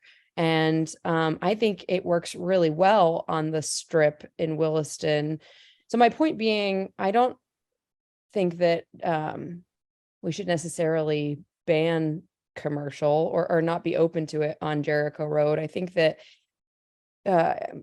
someone was mentioning the landscape. And I do agree that it would be difficult to have commercial on Jericho Road for many of those houses, purely because the lots are on quite a steep hill. But I think that would deter commercial from many of those lots. So there wouldn't be many that I think would even be potential commercials, but it opens up people to be creative, to have like their hair salon in the front and their house in the back. And I am a fan of having more options for people when housing is difficult, affordability wise. And that's what we saw on East Main Street. I mean, it's interesting, if you walk down East Main Street, every other house has like their little shingle hung. They do upholstery, or one guy's like a car detailer, and it just opens up residents to being able to be creative in that way and have sort of like their little shingle shop and their house. So I like the idea. I was curious. I don't know how this would work. If it were changed to residential commercial, would there still need to be a design review process or development review process for every property that wanted to change use from residential to commercial? Like, would there still be the opportunity for oversight?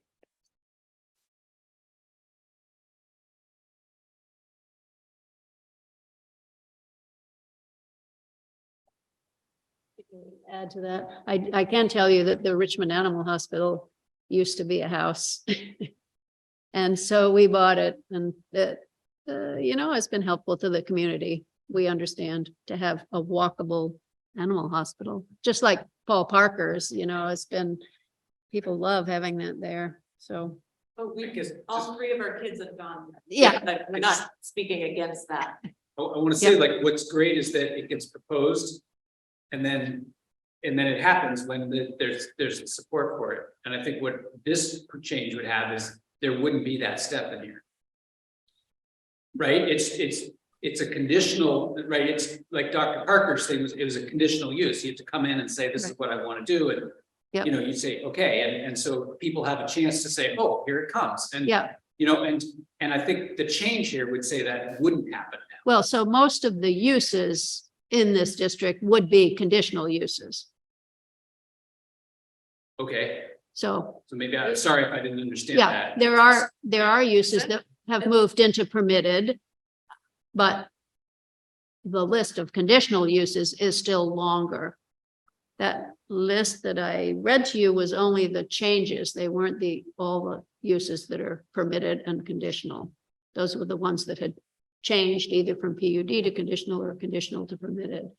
But still was, whatever, most of the uses in the district still remain as conditional uses. Some of them, like personal services, are permitted uses. So the zoning administrator would have to review them for compatibility with all the regulations. But it would not have to go through the public hearing. So if you wanted to put in a doctor's office, if you wanted to buy a house and put in a doctor's office, you can do that without having to go through any. A doctor's oversight, right? office. Yeah, Yes. right. So that's If you- why I'm saying I like it when we get a chance to know what's going on before.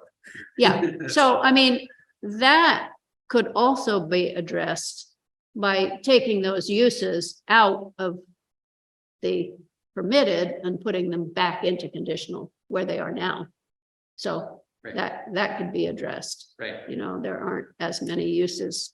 There are some business uses in residential commercial district now as it exists. We added some more. We could take those out and put them back into the other district if, you know, that would allow for the review process, basically.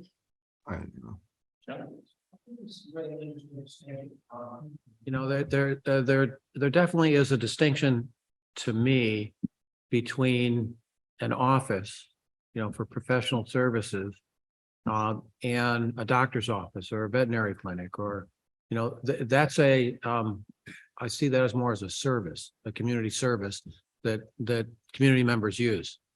You know, a realtor's office, and maybe, you know, a lawyer's office, maybe, but, you know, an energy professional, maybe not, you know, or so, I don't know, you know, I mean, it's an interesting distinction. Okay. Yeah, and we have very limited area for businesses in the village, you know, I mean, if we're gonna have any more businesses than we have, unless we can fill the bottom part of Jolena Court with businesses. You know, we're so constrained in terms of where we can actually have walkable businesses that people can go to. So, in the chat, Emily, and then we'll get you, sir. Emily Mower says, I agree with the thanks for all the efforts, as well as the point that we should encourage residential over commercial with these changes. And then asks, what's the timeline for potentially being able to add multifamily housing to the zones outside village residential commercial? Yeah, and just to clarify, I asked the question before the most recent discussion. Okay, So thank you. just didn't want to miss the chance to. No, I'd still be curious because I think there is a broader question about how do we encourage multifamily housing, you know, maybe separate from commercial. Is the question, can you read it? Outside the new zones, or the zones we're addressing tonight, how soon can we add multifamily to the other zones? Okay, so I mean, that just depends on how fast the planning commission can proceed with reviewing the other districts. We're currently looking at the village residential neighborhoods. We would like to complete those, which we feel are mostly done, but the shadow, of course, is S100. The village commercial districts where we've had taken input on as well. And then we will move probably to the ag res district, which has its own particular different kind of issues. So it's just the planning process, you know, how long it takes. We would like to think about multifamily housing in the other districts. Right now, it's doable with the PUD process. So it's not like you couldn't put in multifamily housing. It's more efficient to when you have infrastructure, but it's possible to do without infrastructure, like water and sewer. You can do it, you know, a community septic system, that kind of thing. So. Sir, you have a question? Yep. GC Morris again. Some of you may remember I had the same viewpoint and still do. I also live on one of the 4 streets that is the entrance to our precious town. I used to describe it as a necklace to our jewel, the round church. You'd have to pass by my house to get there. And once again, I'm seeing pressure from both sides, the commercial aspect of the gateway and now the commercial aspect of the residential commercial village district. At that time. Oh, I'm sorry. At that time, I argued that the neighbors that aren't there at night are not there, and it's truly felt. As a matter of fact, members of the planning commission actually walked up the street and looked at what I was saying. I said, see how these lights twinkle over here and these over here are just on because it's a business. You feel that. We've talked about more oversight, and it's my understanding we don't have a historic district. perhaps we could have a historic district for those 4 streets that are so visible to all of the tourists and ourselves, that would give us that oversight, that could preserve the character of the neighborhood as a residential neighborhood while allowing appropriate uses. Is that true? We don't have a historic district. I know that the Division of Historic Preservation has recognized our area as a significant cluster of historic dwellings, but I don't believe we have the historic district designation, and it would seem that we could solve some of these problems by doing that. And it has always seemed daunting to the planning commission, the ones that I've been on, including the one that I was on with you. To have a historic district, you need then a design review, a historic design review committee and process for, and lots of very specific regulations about what things are going to be like. So, you know, it's possible at some point for us to take that on. It just has seemed a bit beyond our capabilities up until now. You know, we talk about it, especially around the Round Church area, that we, you know, should we have a design review district? Should we have a board with a lot of regulations? If you look at the little design review district in Williston, that's around the old village, a lot of very specific regulations about many features of every building that's there. So, but you know, it's not beyond us. It isn't. okay, And I've seen it where it was overboard, or even the color of paint. yeah, Including Williston, as a matter of fact. yeah, I mean, there's a whole cluster of condominiums heading towards commercial area of Williston that they insisted were painted the same color. Well, frankly, it would look more organic if they just let the owners paint them any color they wanted, and it would have been Yeah. more natural. I understand that. Yeah. But we are, I believe, really in danger of losing this cherished roadway. And my neighbors and myself are part of that, of course. We take it personally. We've been very lucky. I'll talk a little bit about duplexes. In my stretch, we've been very lucky that actually, or at least we feel in our neighborhood, perhaps you don't, that 2 duplexes have been converted back to single-family homes. The house directly across the street from me with the white picket fence. I remember the owner saying that she wasn't just doing it for herself, it was actually for the town too. I have that feeling as well. Thank you. So, I'm not seeing any other hands up in the room or on the Zoom. The select board has an option, if we feel it's necessary, to continue this hearing to a later date, and Josh has given us some dates that the room would be available. Or we have the option, if we feel that we've heard the testimony that's present, we have the option to close the hearing. Is there anybody present who thinks we need to continue? To follow up on the faulty map, is that just informational? that will be changed. Yeah, You're gonna change it tonight if you vote on it. yes, we could amend the map. Right. I presume we could amend the map to. But thank you for reminding us, because yes, we do have, Yeah. we do need to amend that if we vote tonight. Mhm. Yeah. I'm okay with this. Any other questions? Lisa has a question for you. Virginia, is it,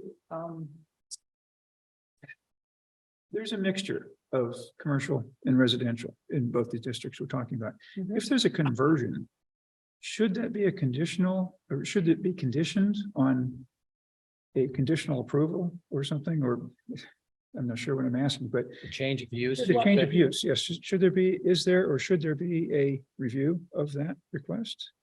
Instead of There just is, letting it isn't there? happen? I mean, that's, The that would change be of use would required, go right? through zoning, wouldn't it? So, yeah, I mean, so if somebody wanted to it depends on the use Mhm. that someone was planning. You're talking about converting from a residence to a commercial business? Right. If that was gonna happen. On. So it would depend upon the use, Mhm. whether it was permitted. So say somebody, the way we currently have it proposed, wanted to put in a medical office Mhm. or personal services.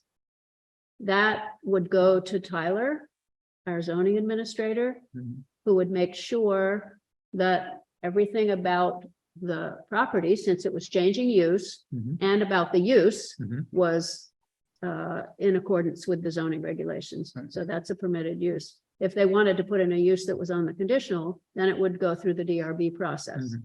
And there would be a conditional use review of it. But either way, there is a review and there's a record of what was said and what's going to be done. And so Yeah, forth. although a permitted use, if it's on the permitted use, you assume it's going to be permitted. Mhm. So, and there's not going to be a public hearing process. But if it's I a wanted to ask that permitted use. question to air it out essentially to Yeah, make everyone aware of that. so, yeah. Okay. Okay, so again, I'm not hearing any urge from the select board that we need to have hearing part two. I want to make sure though that before we close the hearing and see what we want to do next. Adam, thank you. Adam Wood has his hand up. Adam, go ahead. You're muted.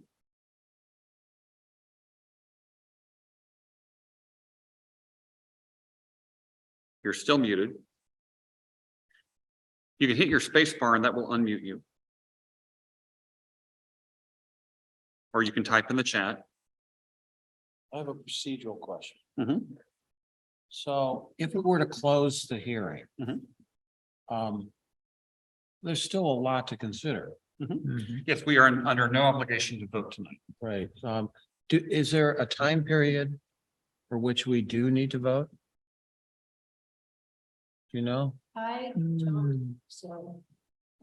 If we choose to If you adopt close- proposed bylaw amendments, we may do so at any point after we close the public hearing. And so there are several options if we were to close the hearing and have discussions amongst the select board. Mhm. We could choose to accept the proposal as it stands. Mhm. Or uh, amend it. Or we could amend it. We could amend it in small ways and adopt it. Mhm. Or if we made a larger change, then it would have to go back to the planning commission with hearings at the planning commission how, so say that the Send it change. back to We the would have to planning vote to send it. But I don't, Virginia, I don't think it has to go back. No, it doesn't have to go back to the planning. So commission. if we does were to, not have to, or it does have to. I don't think it. Yeah, no, so you could make changes and just reword a hearing at the select board level without it going back to the planning commission. okay, so if we were to like make a change, like change the zone, that sounded like a significant change. Right. If we were to make a substantive change like that, we can do it just at the select board level and then adopt it with that change. Yes. Yeah. Okay. That's If we interesting. feel it's necessary, we can vote to send it back, but if it's changes like what we've heard, we could just do it. Okay. Or you could send it back if you wanted us to Right. consult on it. I do have one thing that I would like to say, which is that in fact, the map that the planning commission approved is this one. It's not the one that regional planning made. That was to try to help illustrate the new sections that were added. But the actual proposed map does not have Church Street on it. So this is the correct map here. So our apologies for showing the wrong map. So I don't think we have to worry about that other map. That's not part of the packet. So, As you can see here, the only property on Church Street is the church yep. The only property on Church Street is the one that's right on. and Bridge Street. Kenny's. And I would say that, I personally, I feel it's unnecessary to send this proposal back to the planning commission. Planning commission has been working on it for a year and a half. Sure. And, and these are difficult decisions. No matter what we decide, there are going to be people who agree and people who disagree. And it's been the same for the planning commission. So I don't see how sending it back to the planning commission solves any of that. And we don't have to, so. Or you can invite us to come in and I was gonna say, we could Let's ask, we discuss could it if request you comment. wanted to do that, and Yeah, Right. since it's something they haven't considered, we could request comment without it Right. being binding, so. We have one more hand up in the Zoom. DS is all I see for your name. But DS, you have the floor.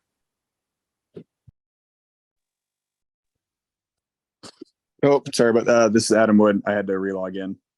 I was just asking for clarification on the amendment to the map, but that has been answered and I forgot to take my hand down. Okay.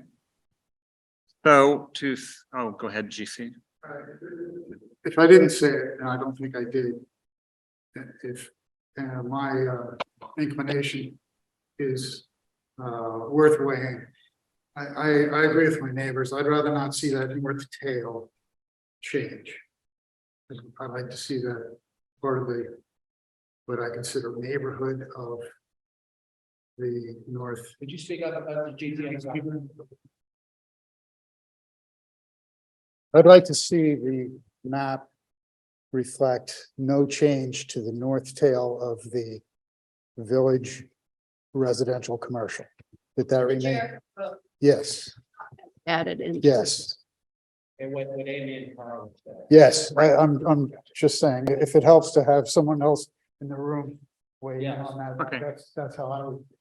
So let me sum up where I think we stand. I am sensing a desire on the part of the select board to thank everybody, especially Virginia and the Planning Commission, and thank everybody in the town, and then close the hearing. Adjourn the meeting and put this on the agenda for a future select board meeting. That's right. I would move that. Okay, well, first we have to move to close the hearing, but I just want a last chance. Anybody want to put your hand up? Anybody in the room want to say anything? Okay, seeing no hands up, you're welcome to go ahead and move. Oh, actually, Adam, Adam has a question. Adam, go ahead. Sorry about that. I guess I would like to add a counterpoint that I think that the north end of Jericho Road is one of the, I think maybe in a popular opinion, one of the few spots where we do have the opportunity to have mixed use commercial and residential, and that has worked well in other spots, as pointed out on East Main Street. And so I would push back and say that, I don't think that we want the neighborhood to change, but allowing those small changes to go forward, I think is an important aspect of keeping stuff concentrated downtown. And I think it's unreasonable to think that things will not change at all. If we don't include that, it'll just give us less opportunity to have that change stay concentrated downtown, and might push that development outside of the downtown area. I mean, the downtown has to grow either up or out. It's not going to stay the same. So I guess I'm confused why we think that pulling all those things out of there will prevent the individual change. So that's it. Adam, your point is welcome. This would be something that I think we'll need to hash out at a future hearing. Sounds We'll have good. a chance to Okay, thank you. Yeah. Blair? Hi, it's actually Matt right now, Matt Parisi. Oh, hi, Matt. Go ahead. 110 East Main Street. I guess my question is I think there's a lot of good points back and forth tonight. My question would be, sending it down the line to a different agenda, I think is fine. I think it would be good for the viewers and the public to know kind of approximately when we're thinking, because if it can be approved, like it said, at any time period, I mean, in theory, this could be pushed down the line, as we know, because you guys are so busy, for quite a while. So I'm just kind of curious if there's a thought of when we're thinking of approving, amending, et cetera, these changes. Okay, this could be discussed as early as our next select board meeting. If we think we would have, well, we would need to warn it as a hearing again, although it could be a hearing as part of a regular. Actually, it's not if we close it. Opening the hearing again. Okay, so we would have to continue the hearing if we want to do that. Is that what you're saying? No, we could close this hearing and then have it as an item on it. Just have it as a discussion amongst us. Like, Okay, That would we be can do good. that. But I think, Virginia, at that point, they wouldn't be receiving more comment from the public. Right. That's this portion, then it would be right, up to the board to have conversation among themselves. right. Yeah. In front of the public, Mhm. yes. Okay. The And public then they could can- come, but you're not taking more Right. public. The question is, do we just want to take comment to the select board, or do we want to actually continue the hearing and formally take public comment? Right. So Okay, I would move to close the public hearing. I'll second. Okay, we have a motion from Jeff Forward and a second from David Center to close the public hearing. Seeing no further discussion on that topic, please state your name and your vote. Lisa, aye. Jeff, I. David, I. And Jay, aye. Thank you all for your comment. The hearing is closed, but the meeting is still continuing. We will now have to decide what we want our next action to be. To simply add this an agenda item for our next meeting, or does anybody have any other ideas? We could formally adopt all those changes now.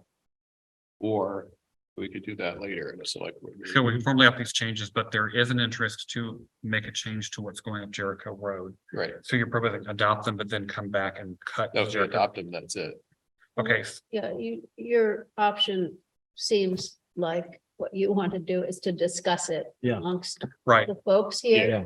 take in the evidence that has been brought from the public, and then make a decision Right. as to whether to Right, adopt so it vote at this a future way meeting. or to adopt something different, or I wasn't sure. That it sounded for a second like David wanted to go and vote. No. So, okay, so we're not going to hold a vote on this proposed change tonight, but we will discuss it at a future meeting. And then at that time, we can go ahead and vote to adopt if that's our will.